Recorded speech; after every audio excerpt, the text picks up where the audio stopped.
हमें एक्सरसाइज 2.2 में दी हुई इक्वेशन की प्रॉपर्टी को आइडेंटिफाई करना है। हम पहले रियल नंबर की प्रॉपर्टीज़ जान लेते हैं। अगर हमें प्रॉपर्टीज़ के वर्ड्स का मतलब पता है तो हम ये एक्सरसाइज आसानी से कर लेंगे। सबसे पहले हम वर्ड प्रॉपर्टी का मतलब जान लेते हैं। प्रॉपर्टीज़ ऑफ रियल नंबर में प्रॉपर्टी का मतलब है इन रूल्स या करैक्टरिस्टिक्स से है जो रियल नंबर के ऊपर लागू होते हैं। ये वो प्रिंसिपल हैं जो रियल नंबर के साथ ऑपरेशन जैसे एडिशन, सब्ट्रैक्शन, मल्टीप्लिकेशन और डिवीजन के दौरान हमेशा फॉलो किए जाते हैं, जैसे commutative property, associative property, distributive property etcetera. हम इक्वेशन को सॉल्व करने में इन प्रॉपर्टीज़ का इस्तेमाल करते हैं। रियल नंबर्स ऐसे नंबर जिनका स्क्वायर नेगेटिव ना हो। ये पहली डेफिनेशन है। इसकी हम एग्जांपल ले लेते हैं। मान लो हम लिखते हैं √2, इसका स्क्वायर 2 है। ये पॉजिटिव नंबर है, ये डेफिनेशन को सेटिस्फाई कर रहा है। 6 का स्क्वायर 36 है, ये भी एक नॉन नेगेटिव नंबर है और ये रियल नंबर है। 1/3 का स्क्वायर लें तो ये 1/9 के बराबर है, ये भी एक नॉन नेगेटिव नंबर है और ये रियल नंबर है। अब हम एक एग्जांपल नेगेटिव नंबर की लेते हैं जो कि रियल नंबर नहीं है। हम लिखते हैं √-2। √-2 का स्क्वायर लेंगे तो ये -2 के इक्वल होगा। ये नेगेटिव नंबर है, नेगेटिव नंबर होने की वजह से ये रियल नंबर नहीं है। हमारी पहली डेफिनेशन रियल नंबर की ये होगी कि ऐसा नंबर्स जिनका स्क्वायर नेगेटिव ना हो। दूसरी डेफिनेशन इसकी ये है कि वो तमाम नंबर्स जो रैशनल और इरेशनल हैं रियल नंबर कहलाते हैं। जब हम रियल नंबर को ऐड करते हैं तो ये प्रॉपर्टीज़ अप्लाई होती हैं। क्लोज का मतलब ये है कि हम रियल नंबर को एक बॉक्स के अंदर सोचते हैं। जब हम दो रियल नंबर्स को ऐड करते हैं तो रिज़ल्ट भी उसी बॉक्स के अंदर ही रहेगा, हमें किसी दूसरे बॉक्स को खोलने की ज़रूरत नहीं। रिज़ल्ट वही रियल नंबर के सेट में ही मिलेगा। फॉर एग्ज़ाम्पल, मिसाल के तौर पर एक बॉक्स है जिसमें रियल नंबर है। उस बॉक्स में से हम 2 नंबर लेते हैं, एक -3 ले लिया, एक 5 ले लिया। अब इन 2 को ऐड करते हैं। इन 2 को ऐड करने से जो रिज़ल्ट आया वो 2 आया। ये 2 जो है ये भी रियल नंबर से ही बिलोंग करेगा, मतलब कि ये उसी बॉक्स में ही मौजूद है वो 2 भी। इसके लिए किसी दूसरे बॉक्स को खोलने की ज़रूरत नहीं पड़ेगी हमें। तो ये क्लोजर प्रॉपर्टी है। कम्यूटेटिव प्रॉपर्टी, कम्यूटेटिव प्रॉपर्टी के लिए जो वर्ड माइंड में रखना चाहिए वो है रीअरेंजमेंट। मतलब कि 2 नंबर्स हैं उनको आगे पीछे किया जा सकता है, उनको रीअरेंज किया जा सकता है। जब रीअरेंज करेंगे तो रिजल्ट में भी कोई चेंज नहीं आएगा। फॉर एग्जांपल, ए और बी को जब ऐड कर रहे हैं, अब हम बी को पहले कर देते हैं और ए को बाद में। ऐसे करने से भी रिजल्ट में कोई चेंज नहीं आता। 2 और 3 को 2 + 3 कर दो या 3 + 2 कर दो, रिजल्ट 5 ही हासिल होता है। तो कम्यूटेटिव प्रॉपर्टी के लिए आपने जो वर्ड माइंड में रखना है वो रीअरेंजमेंट का रखना है। कि रीअरेंज का मतलब है कि नंबर्स को आगे पीछे कर सकते हैं। एसोसिएटिव प्रॉपर्टी के लिए जो वर्ड माइंड में रखना है वो ग्रुप है। नंबर्स को आपस में एसोसिएट करना। एक से ज़्यादा साइन आ जाते हैं और 2 से ज़्यादा नंबर आ जाते हैं, यानी कि हमारे पास 3 नंबर्स हैं, इनको हम ग्रुप कर सकते हैं। फॉर एग्जांपल 3 नंबर हैं 5, 7 और 3। 5 और 7 को ब्रैकेट में रखा और फिर +3 कर दिया। सबसे पहले ब्रैकेट को सॉल्व करेंगे, फिर उसके अंदर +3 ऐड करेंगे। अब इसको ग्रुप करते हैं। ग्रुप का मतलब यही है कि अब हम पहले 7 और 3 का ग्रुप बना लेते हैं और 5 को बाद में रख लेते हैं। दोनों को ऐड करने से रिज़ल्ट 15 ही हासिल होता है। ये जो सिंबल उल्टा ए है इसका मतलब है ऑल। ऑल ए, बी और सी जो है वो बिलोंग्स टू आर। ये जो ई सिंबल है बिलोंग्स को रिप्रेजेंट करता है। एडिटिव आइडेंटिटी में हमने जो वर्ड याद रखना है वो सेम के मीनिंग में आएगा, यानी कि कोई एक रियल नंबर है वही रियल नंबर ही रिज़ल्ट में आ जाए। तो ये तभी पॉसिबल है जब हम 0 उसमें ऐड करेंगे। 0 एक ऐसा नंबर है जो वही सेम नंबर ही वापस दे देता है। तो 0 एक एडिटिव आइडेंटिटी है। फॉर एग्जांपल, ए के अंदर 0 को ऐड करते हैं तो ए ही हासिल होता है, या फिर 0 के अंदर ए ऐड करें तब भी ए ही हासिल होगा। तो all a belongs to R. तो ये तमाम ए जो है ये आर से बिलोंग करते हैं। एडिटिव इन्वर्स, एडिटिव इन्वर्स के लिए माइंड के अंदर अपोजिट का वर्ड होना चाहिए जो ओरिजिनल नंबर को कैंसिल कर दे, उसको अपोज कर दे और रिज़ल्ट 0 आ जाए। मिसाल के तौर पर पॉजिटिव 3 का अपोजिट -3 है और -3 का अपोजिट पॉजिटिव 3 है। दोनों एक दूसरे के इन्वर्स हैं और ये एक दूसरे को कैंसिल आउट करते हैं। कैंसिल आउट करने से 0 रिजल्ट हासिल होता है। हमने रियल नंबर्स की प्रॉपर्टीज़ को अंडर एडिशन स्टडी कर लिया है। अब हम रियल नंबर्स की प्रॉपर्टीज़ अंडर मल्टीप्लिकेशन स्टडी करते हैं। मल्टीप्लिकेशन के लिए भी वही प्रॉपर्टीज़ हैं जो एडिशन में थी। अगर हमें उन प्रॉपर्टीज़ के वर्ड्स के मीनिंग की अंडरस्टैंडिंग है, हम इजीली मल्टीप्लिकेशन को भी समझ लेंगे। जब हम रियल नंबर को मल्टीप्लाई करते हैं तो ये प्रॉपर्टीज़ वैलिड होती हैं।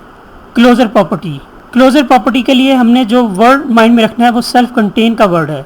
सेल्फ कंटेन से हमारे माइंड में ये आएगा कि जब दो नंबर्स को मल्टीप्लाई करते हैं तो उससे जो रिज़ल्ट हासिल होगा वो उसी सेट में से आएगा जिसमें से वो दो नंबर आएंगे, जिस सेट में वो दो नंबर्स कंटेन करते थे। फॉर एग्ज़ाम्पल हम दो नंबर लेते हैं, एक -3 और एक 5 है। ये दोनों नंबर हमने रियल नंबर के सेट में से लिया है। इन दोनों को जब मल्टीप्लाई करते हैं तो -15 हासिल होता है। -15 भी उसी रियल नंबर के सेट में से आया है जिसमें से ये दो नंबर आते हैं। कम्यूटेटिव प्रॉपर्टी, कम्यूटेटिव प्रॉपर्टी के लिए जो वर्ड हमें याद रखना है वो रीअरेंजमेंट का है। रीअरेंजमेंट का मतलब हमने ये लिया था कि दो नंबर्स मल्टीप्लाई हो रहे हैं तो इनको आगे पीछे कर सकते हैं। मिसाल के तौर पर एक नंबर 1/3 है और दूसरा नंबर 3/2 है। ये दोनों रियल नंबर के सेट में से आए हैं। अब इन दोनों को मल्टीप्लाई करते हैं 1/3 और 3/2 को, और फिर अगर हम 3/2 को पहले कर दें और 1/3 को बाद में कर दें तो दोनों के रिजल्ट सेम ही आते हैं। एसोसिएटिव प्रॉपर्टी, एसोसिएटिव प्रॉपर्टी के लिए जो वर्ड हमने माइंड में रखना था वो वर्ड ग्रुप है। एसोसिएटिव में 3 नंबर आ जाते हैं। फॉर एग्जांपल 3 नंबर हैं 2, 3 एंड 5 और ये तीनों बिलोंग करते हैं रियल नंबर से। पहले हम 2 और 3 का ग्रुप बनाते हैं। 2 और 3 का ग्रुप बना के इनको ब्रैकेट में बंद करते हैं और इसको मल्टीप्लाई 5 से करते हैं। और फिर हम 3 और 5 का ग्रुप बना के ब्रैकेट में रखते हैं और ब्रैकेट को सॉल्व करके 2 से मल्टीप्लाई कर देते हैं। दोनों का आंसर 30 आता है। मल्टीप्लिकेटिव आइडेंटिटी, मल्टीप्लिकेटिव आइडेंटिटी के लिए जो वर्ड माइंड में रखना है वो सेम का है। नंबर को किससे मल्टीप्लाई किया जाए कि वही आंसर आ जाए। तो 1 एक ऐसा नंबर है जिससे मल्टीप्लाई करने से वही सेम आंसर आ जाता है। फॉर एग्ज़ाम्पल a को 1 से मल्टीप्लाई करें या 1 को a से मल्टीप्लाई करें, दोनों में रिज़ल्ट a ही आता है और ऑल a जो होते हैं वो बिलोंग्स टू रियल नंबर होते हैं। मल्टीप्लिकेटिव इन्वर्स, मल्टीप्लिकेटिव इन्वर्स के लिए जो लफ्ज़ हमें याद रखना है वो अपोजिट है। फॉर एग्ज़ाम्पल 5 एक रियल नंबर है, इसका अपोजिट या इसका इन्वर्स 1/5 है। 1/5 भी रियल नंबर से ही बिलोंग करता है। जब इन दोनों को मल्टीप्लाई करते हैं तो ये कैंसिल आउट करते हैं। कैंसिल आउट करने से 1 हासिल होता है। 5 and 1/5 are multiplicative inverse of each other. Distributive property, ये प्रॉपर्टी हमें डिस्ट्रीब्यूट करना सिखाती है। डिस्ट्रीब्यूटिव प्रॉपर्टी का मतलब है टू डिस्ट्रीब्यूट। अगर कभी ब्रैकेट्स के बाहर कोई साइन नज़र ना आए, सिर्फ नंबर लिखा है, मिसाल के तौर पर एक इंटीजर a लिखा हुआ है और फिर डायरेक्टली ब्रैकेट लगी हुई है और उस ब्रैकेट के अंदर b+c लगा हुआ है, तो ये property multiplication is distributive over addition है। इस प्रॉपर्टी का मतलब है कि मल्टीप्लिकेशन का ऑपरेशन एडिशन के ऑपरेशन पर अप्लाई हो रहा है और हम देखते हैं कि मल्टीप्लिकेशन एडिशन के ऊपर किस तरह डिस्ट्रीब्यूट होता है। a और ब्रैकेट के दरमियान कोई साइन नहीं है तो मैथ का रूल है कि a नंबर का रिलेशन इस ब्रैकेट के साथ मल्टीप्लाई होता है। डिस्ट्रीब्यूटिव प्रॉपर्टी कहती है कि a को b को डिस्ट्रीब्यूट करना है और इसी a को c को भी डिस्ट्रीब्यूट करना है। इसको हम लिख सकते हैं a into b, next bracket में a डिस्ट्रीब्यूट c को भी होता है। ये बहुत इजी प्रॉपर्टी है डिस्ट्रीब्यूट करना। जो ब्रैकेट के बाहर लिखा है इसको ब्रैकेट के अंदर वाले नंबरों को इक्वली डिस्ट्रीब्यूट करना होता है। जिस तरह multiplication is distributive over addition है, इसी तरह multiplication is distributive over subtraction है। प्लस साइन की जगह माइनस साइन आ जाता है। बुक में लेफ्ट डिस्ट्रीब्यूटिव लॉ है। लेफ्ट डिस्ट्रीब्यूटिव लॉ का मतलब है कि ए जो डिस्ट्रीब्यूट हो रहा है वो लेफ्ट पर है, राइट डिस्ट्रीब्यूटिव लॉ है, राइट का मतलब है सी जो डिस्ट्रीब्यूट हो रहा है वो राइट पर है। फॉर एग्जांपल 2, 3, 5 तीन नंबर हैं, तीनों रियल नंबर से बिलोंग करते हैं, तो डिस्ट्रीब्यूटिव लॉ के मुताबिक 2 into 3 plus 5 is equal to 2 into 3 plus 2 into 5 है।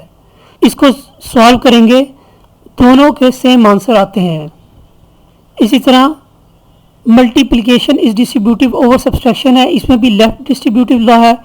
लेफ्ट डिस्ट्रीब्यूटिव का मतलब यह है कि जो नंबर डिस्ट्रीब्यूट हो रहा है वो लेफ्ट पर है। राइट डिस्ट्रीब्यूटिव लॉ है, राइट डिस्ट्रीब्यूटिव लॉ का मतलब है कि जो नंबर डिस्ट्रीब्यूट हो रहा है वो राइट पर है, सी राइट पर है। आगे इसकी एग्जांपल है, दोनों को सॉल्व करने से डिस्ट्रीब्यूटिव लॉ में दोनों साइड को सॉल्व करते हैं तो सेम आंसर आता है। प्रॉपर्टीज़ ऑफ इक्वालिटी क्या हैं? प्रॉपर्टीज़ ऑफ इक्वालिटी वो रूल्स हैं जो इक्वेशंस को मैनिपुलेट करने की इजाज़त देते हैं जब आप दोनों साइड्स पे एक जैसे ऑपरेशन अप्लाई करते हैं बिना इक्वेशन का बैलेंस या इक्वालिटी ख़राब किए। मैनिपुलेट का मतलब होता है इक्वेशन को सॉल्व करते वक्त इनमें ऑपरेशन जैसा कि एडिशन सब्ट्रैक्शन अप्लाई करना ताकि आप इक्वेशन का सलूशन निकाल सकें। रियल नंबर की इक्वालिटी की प्रॉपर्टीज़ ये हैं। रिफ्लेक्सिव प्रॉपर्टी, इस प्रॉपर्टी का मतलब है हर नंबर अपने आप के बराबर होता है। सिमेट्रिक प्रॉपर्टी, अगर एक क्वांटिटी दूसरी के बराबर है तो आप इक्वेशन को रिवर्स या उल्टा कर सकते हैं और ये फिर भी ट्रू होगा। ट्रांजिटिव प्रॉपर्टी, अगर एक क्वांटिटी दूसरे के बराबर है और दूसरी तीसरे के बराबर है तो पहली तीसरे के बराबर होगी। एडिटिव प्रॉपर्टी, अगर आप इक्वेशन के दोनों साइड पर एक जैसे नंबर ऐड करें तो इक्वेशन का बैलेंस बरकरार रहेगा। मल्टीप्लिकेटिव प्रॉपर्टी, अगर आप इक्वेशन के दोनों साइड पे एक जैसे नंबर मल्टीप्लाई करें तो इक्वेशन का बैलेंस बरकरार रहेगा। कैंसलेशन प्रॉपर्टी फॉर एडिशन, अगर आप इक्वेशन के दोनों साइड पे एक जैसे नंबर ऐड करें और रिजल्टिंग इक्वेशन बराबर हो तो ओरिजिनल क्वांटिटी भी बराबर होगी। कैंसलेशन प्रॉपर्टी फॉर मल्टीप्लिकेशन, अगर आप इक्वेशन के दोनों साइड पे एक जैसे नॉन ज़ीरो नंबर मल्टीप्लाई करें और रिजल्टिंग इक्वेशन बराबर हो तो ओरिजिनल क्वांटिटीज़ भी बराबर होगी। ये प्रॉपर्टीज़ इक्वेशन को सॉल्व करने और मैनिपुलेट करने में मदद देती हैं। मैथमेटिक्स में दो वैल्यूज़ के बीच का ताल्लुक जो बराबर नहीं होता इसे इनइक्वालिटीज़ से डिफ़ाइन किया जाता है। इनइक्वालिटीज़ का मतलब होता है बराबर नहीं। आम तौर पर अगर दो वैल्यूज़ बराबर नहीं होती तो हम नॉट इक्वल सिंबल यूज़ करते हैं, लेकिन वैल्यूज़ को कंपेयर करने के लिए चाहे वो कम है या ज़्यादा है मुख्तलिफ इनइक्वालिटीज़ यूज़ की जाती हैं। अगर दो रियल नंबर्स को greater than, less than, greater than और इक्वल टू, लेस देन और इक्वल टू के ज़रिए रिलेट किया जाए तो इस ताल्लुक़ को इनइक्वालिटी कहा जाता है। ग्रेटर देन सिंबल में जिस तरफ सिंबल की पॉइंटेड साइड होती है वहाँ छोटी वैल्यू होती है और जिस तरफ ओपन साइड होती है वहाँ बड़ी वैल्यू होती है। रियल नंबर्स की इनइक्वालिटीज़ की प्रॉपर्टीज़ इस तरह हैं। ट्राइकोटमी प्रॉपर्टी, ट्राइकोटमी प्रॉपर्टी कहती है कि किसी भी दो रियल नंबर्स ए और बी के लिए इनमें से सिर्फ एक ट्रू होती है, ए लेस देन बी या ए इज इक्वल टू बी या ए ग्रेटर देन बी। इसका मतलब है कि किसी भी दो रियल नंबर्स में या तो वो बराबर हैं या एक दूसरे से बड़े हैं। ट्रांजिटिव प्रॉपर्टी, जब हम इन इक्वालिटीज़ को एक ऑर्डर में लिंक करते हैं तो हम बीच वाली इन इक्वालिटी को जंप ओवर कर सकते हैं। अगर ए लेस देन बी है और बी लेस देन सी है तब हम जंप करके ए लेस देन सी तक जा सकते हैं, तब ए लेस देन सी है। एडिटिव प्रॉपर्टी, अगर हम इनइक्वालिटी के दोनों साइड में सी ऐड करते हैं तो ये सिर्फ सब कुछ शिफ्ट कर देता है और इनइक्वालिटी का डायरेक्शन नहीं बदलता। हम नंबर लाइन पे देख सकते हैं अगर ए लेस देन बी है और ए और बी दोनों में एक वैल्यू सी ऐड करते हैं तो इनइक्वालिटी नहीं बदलती बल्कि ये शिफ्ट हो जाती है। मल्टीप्लिकेटिव प्रॉपर्टी, इस प्रॉपर्टी के दो पार्ट्स हैं। जिस नंबर से मल्टीप्लाई कर रहे हैं इसके साइन पर डिपेंड करता है। हम नंबर लाइन पे देख सकते हैं, जब हम a और b दोनों को एक पॉजिटिव नंबर 3 से मल्टीप्लाई करते हैं तो इन इक्वालिटीज़ वैसे की वैसे रहती है। लेकिन जब हम a और b दोनों को एक नेगेटिव नंबर -2 से मल्टीप्लाई करते हैं तो इन इक्वालिटीज़ उलट जाती है, रिवर्स हो जाती है। मल्टीप्लिकेटिव इन्वर्स प्रॉपर्टी, अगर हम a और b दोनों का रेसिप्रोकल ले लें तो ये इनक्वालिटीज़ की डायरेक्शन को भी बदल देता है। नंबर लाइन पे देख सकते हैं कि 2 लेस देन 4 है। जब हम इनको उलटते हैं 2 1/2 बन जाता है और 4 1/4 बन जाता है, तो इन इक्वालिटीज़ की डायरेक्शन बदल जाती है। अब हम इस काबिल हो गए हैं कि एक्सरसाइज 2.2 को सॉल्व कर सकें। एक्सरसाइज 2.2 का क्वेश्चन नंबर 1 है, प्रॉपर्टी को पहचानिए जो नीचे दी गई एग्जाम्पल में यूज़ हुई हैं। पार्ट ए है a + b = b + a। सबसे पहले हमारे जहन में ये आता है कि ये इक्वेशन बराबर के साइन को दिखाती है, लेकिन देखें कि एक साइड पे जो दो नंबर a और b हैं वो ऐड हो रहे हैं और इक्वल के राइट साइड पे दो नंबर a और b आगे पीछे हो रहे हैं, मतलब रीग्रुप हो रहे हैं। इस रीग्रुपिंग से हमारे जहन में कम्यूटेटिव प्रॉपर्टी आनी चाहिए और ये प्रॉपर्टी एडिशन के लिए है, इसलिए इस प्रॉपर्टी का नाम commutative property with respect to addition है। पार्ट सेकंड है ab × c = a × bc। हमारा जहन इसको देखकर ये समझता है कि ये इक्वेशन बराबर के साइन को दिखाती है और तीन नंबर्स हैं, लेफ़्ट साइड पर ab ग्रुप होकर मल्टीप्लाई हो रहा है और राइट साइड पे bc एक ग्रुप होकर मल्टीप्लाई हो रहा है। इस ग्रुपिंग से हमारे जहन में एसोसिएटिव प्रॉपर्टी आनी चाहिए और ये प्रॉपर्टी मल्टीप्लिकेशन के लिए है, इसलिए ये property associative property with respect to multiplication है। पार्ट 3 7 × 1 = 7 है। इस इक्वेशन में इक्वल साइन दिखता है, हमारे जहन में ये आता है कि 7 को 1 से मल्टीप्लाई करने पर वही नंबर सेम 7 आता है। सेम वर्ड के लिए हम आइडेंटिटी प्रॉपर्टी का इस्तेमाल करते हैं और मल्टीप्लिकेशन के कंटेक्स्ट में ये मल्टीप्लिकेटिव आइडेंटिटी प्रॉपर्टी है। पार्ट 4 में तीन पॉसिबिलिटीज़ दी गई हैं। पहली, एक नंबर दूसरे से बड़ा हो सकता है। दूसरी, दोनों नंबर्स बराबर हो सकते हैं। तीसरी, एक नंबर दूसरे से छोटा हो सकता है। ये ट्राइकोटमी प्रॉपर्टी है।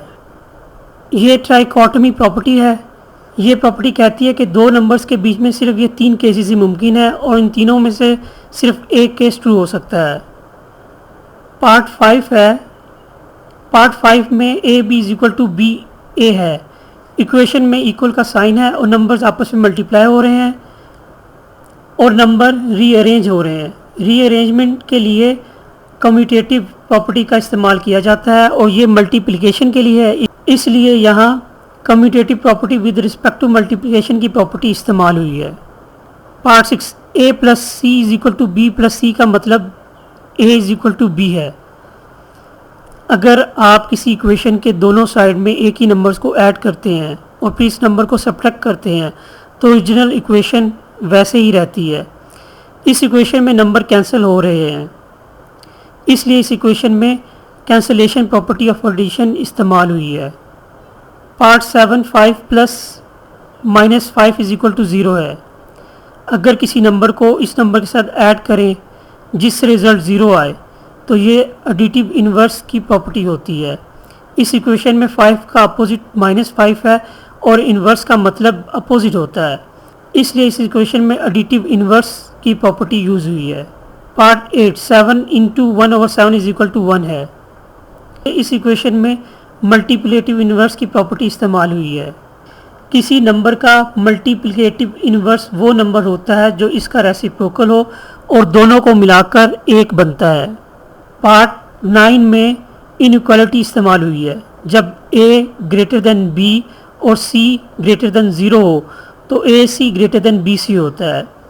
ये मल्टीप्लिकेटिव प्रॉपर्टी का पॉजिटिव मल्टीप्लिकेटिव केस है।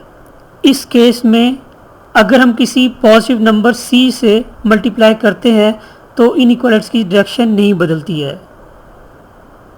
नीचे दिए गए ब्लैंक्स को रियल नंबर की प्रॉपर्टीज़ के ज़रिए फिल करें। Starting equation 3x + 3 × y - x है। फर्स्ट स्टेप में distributive property of multiplication over subtraction इस्तेमाल हुई है। यहाँ 3 को y माइनस एक्स के अंदर डिस्ट्रीब्यूट किया गया है, जिसमें 3 को y और माइनस एक्स के साथ मल्टीप्लाई किया गया है। सेकेंड स्टेप में कम्यूटेटिव प्रॉपर्टी ऑफ एडिशन इस्तेमाल हुई है। यहाँ टर्म्स को रीअरेंज किया गया है, 3x और माइनस 3x को पोजीशन बदल कर लिखा गया है। थर्ड स्टेप में एडिटिव इन्वर्स प्रॉपर्टी इस्तेमाल हुई है। यहाँ 3x और माइनस 3x का सम 0 दिया गया है। फोर्थ स्टेप में एडिटिव आइडेंटिटी प्रॉपर्टी का इस्तेमाल किया गया है। यहाँ 0 को नंबर 3y के साथ ऐड करने पर वो नंबर मतलब 3y वैसे का वैसा ही मिलता है। एक्सरसाइज 2.2 का क्वेश्चन नंबर 3 है। नीचे दी गई इक्वेशन में जो प्रॉपर्टी यूज़ हुई हैं इनका नाम बताएं। पार्ट 1 है √24 प्लस 0 इज इक्वल टू √24। यहाँ एडिटिव आइडेंटिटी प्रॉपर्टी का इस्तेमाल हुआ है। मुझे कैसे पता चला कि यहाँ एडिटिव आइडेंटिटी प्रॉपर्टी का इस्तेमाल हुआ है? मैंने आइडेंटिटी का मीनिंग सेम लिया हुआ है। तो यहाँ हम देख सकते हैं √24 के अंदर जब 0 ऐड किया तो सेम 24 ही हासिल हुआ। इस तरह मुझे पता चला कि ये एडिटिव आइडेंटिटी प्रॉपर्टी है। सेकंड पार्ट में distributive property of multiplication over addition इस्तेमाल हुई है। मैंने डिस्ट्रीब्यूटिव प्रॉपर्टी का जो माइंड में मैप किया हुआ है वो ये है कि 2 ब्रैकेट्स हैं, 2 ब्रैकेट्स के बाहर एक नंबर है और कोई साइन नहीं है। हम देख सकते हैं कि -2/3 ब्रैकेट के बाहर है, लेकिन यहाँ कोई साइन नहीं है। मैथ का रूल है कि जब कोई साइन ना हो तो वो वहाँ मल्टीप्लिकेशन होती है। तो -2/3 मल्टीप्लाई होगा 5 के साथ भी और -2/3 मल्टीप्लाई होगा 7/2 के साथ भी। तो -2/3 अंदर जाके डिस्ट्रीब्यूट हो जाएगा। इस तरह मुझे पता चला कि ये distributive property of multiplication over addition है। थर्ड पार्ट है pi plus minus pi is equal to 0। यहाँ एडिटिव इन्वर्स प्रॉपर्टी इस्तेमाल हुई है। इन्वर्स का मतलब मैंने अपोजिट लिया हुआ है। अपोजिट का मतलब है कि जो कैंसिल कर दे। पाई को कैंसिल करने के लिए माइनस पाई आया, इसने कैंसिल किया तो 0 हासिल हुआ। इस तरह मुझे पता चला कि ये एडिटिव इन्वर्स प्रॉपर्टी है। Fourth part closure property with respect to multiplication है। रियल नंबर की डेफिनेशन हमने ये ली थी कि जब किसी नंबर का स्क्वायर लिया जाए और नॉन नेगेटिव नंबर हासिल हो तो वो रियल नंबर होता है। या दूसरी डेफिनेशन ये थी कि रैशनल और इरैशनल का कम्बिनेशन रियल नंबर होता है। √3 को जब मल्टीप्लाई किया √3 से, √3 जो कि एक रियल नंबर है, इसको एक दूसरे रियल नंबर √3 से मल्टीप्लाई किया तो रिज़ल्ट 3 हासिल हुआ और ये 3 जो है वो भी रियल नंबर है। जिस सेट से हमने √3 लिया है उसी सेट में ही 3 भी मौजूद है।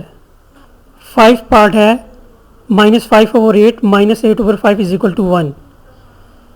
5 पार्ट में मल्टीप्लिकेटिव इन्वर्स प्रॉपर्टी इस्तेमाल हुई है। मुझे कैसे मालूम हुआ कि यहाँ मल्टीप्लिकेटिव इन्वर्स प्रॉपर्टी इस्तेमाल हुई है? इन्वर्स का मतलब मैंने अपोजिट लिया हुआ है जो एक दूसरे को कैंसिल कर दे। 5/8 तब भी कैंसिल होगा जब इसका रेसिप्रोकल लेंगे। रेसिप्रोकल हमने 8/5 लिया, 8 से कैंसिल हो गया, 5 से कैंसिल हो गया। माइनस को माइनस से मल्टीप्लाई करें तो प्लस हासिल होता है, तो हमारे पास रिजल्ट में 1 हासिल हुआ। इस तरह मुझे पता चला कि यहाँ मल्टीप्लिकेटिव इन्वर्स प्रॉपर्टी इस्तेमाल हुई है। Thank you.